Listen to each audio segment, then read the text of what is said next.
Dubai expo जिसको लेकर काफी ढोल नगाड़े बजाए गए थे। दुबई एक्सपो जहां पर जम्मू कश्मीर के आर्टिस्ट ने काफी अच्छा परफॉर्म किया। दुबई एक्सपो जहां पर लेफ्टिनेंट गवर्नर मनोज सिन्हा खुद मौजूद थे। उसी दुबई एक्सपो को लेकर अब जम्मू कश्मीर की आर्टिस्ट एसोसिएशन ये इल्जाम लगा रही है कि हमें ठगा गया है। और ठगा किसने है? सरकार ने। उनका ये कहना है कि हमारे सभी आर्टिस्ट के साथ वादा किया गया था कि आप दुबई एक्सपो में परफॉर्म करें, हर एक आर्टिस्ट को 2.5 लाख रुपए जो है वो दिया जाएगा इस परफॉर्मेंस का। लेकिन जब बारी आई पेमेंट की, पहले तो सरकारी जिस तरीके से कामकाज होता है टाल मटोल चलती रही और उसके बाद आज आकर टोटल 5.5 लाख रुपए दे दिए गए और ये कहा ये आपस में बांट लो। उनका ये कहना है कि जितनी अमाउंट हमें प्रॉमिस की गई थी उसका 22% दिया गया।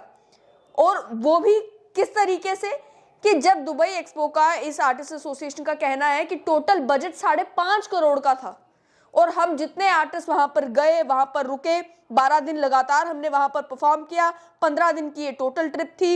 ये आर्टिस्ट के और वहां पर लोगों के रहने खाने का खर्चा टोटल 17 लाख रुपए हुआ। तो ऐसे में 5.5 करोड़ रुपए गए कहां जब आपने कुल 5.5 लाख रुपए हम आर्टिस्ट को दिया है, जब वादा कुछ और हुआ था। उन्होंने इल्जाम लगाया जम्मू कश्मीर के ही एक टॉप ऑफिशियल के ऊपर और कहा कि हमारे साथ धोखाधड़ी हुई है, हमारे साथ फ्रॉड हुआ है।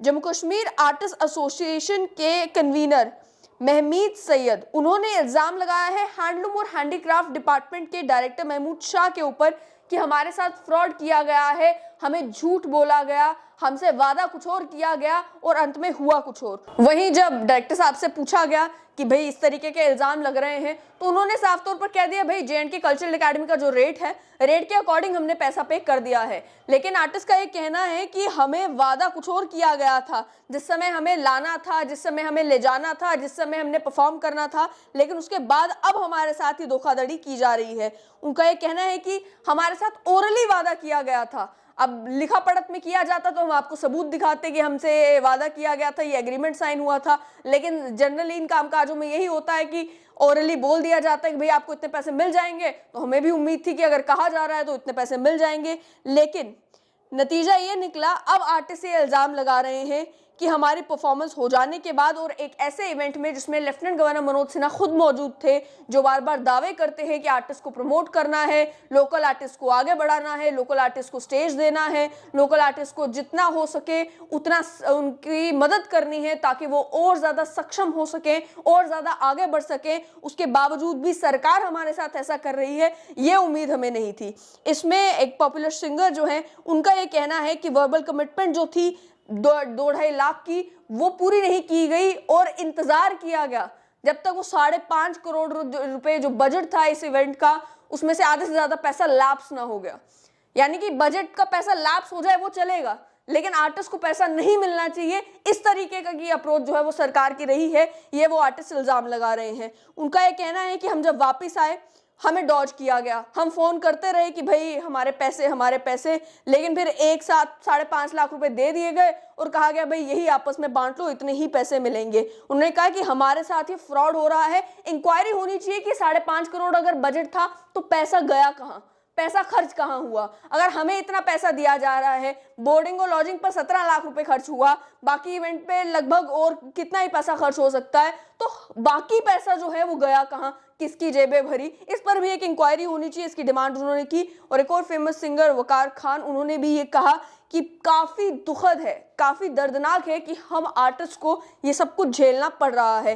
एक तरफ जो है आर्टिस्ट का ऑनर करने की बात की जाती है कि कोई भी व्यक्ति अगर कलाकार है उसकी कला की इज्जत होनी चाहिए, उस कलाकार की इज्जत होनी चाहिए, और दूसरी तरफ हमारे साथ ही ठगी के वाकया सामने आ रहे हैं।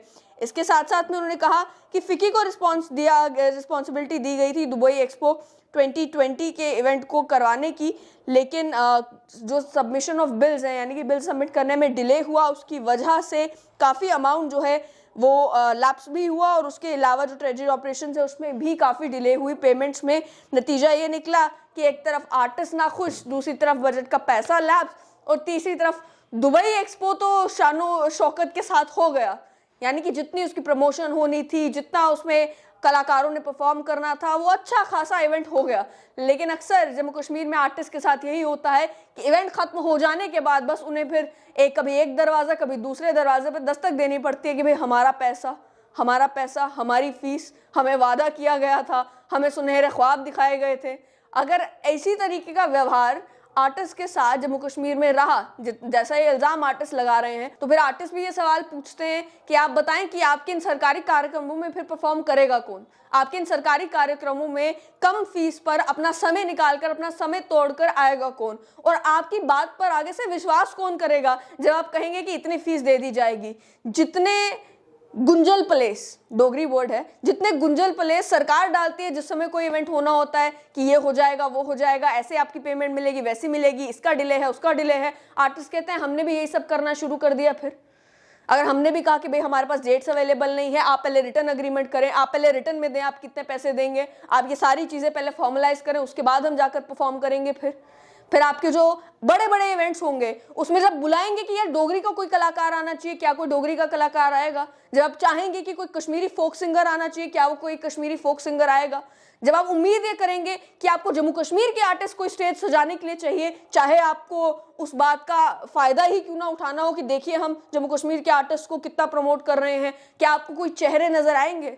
हो सकता है कुछ चेहरे जिनको एक्सपोजर की जरूरत हो वो जरूर नजर आए, लेकिन जो लोग ऑलरेडी अपनी फील्ड में माने जाते हैं उनकी कला की वजह से, उन लोगों के साथ अगर आप इस तरीके का हाल करेंगे तो जाहिर सी बात है बाकी भी आर्टिस्ट ये महसूस करेंगे कि हम कहीं भी जाकर परफॉर्म कर लें लेकिन सरकारी फंक्शंस में नहीं जाएंगे।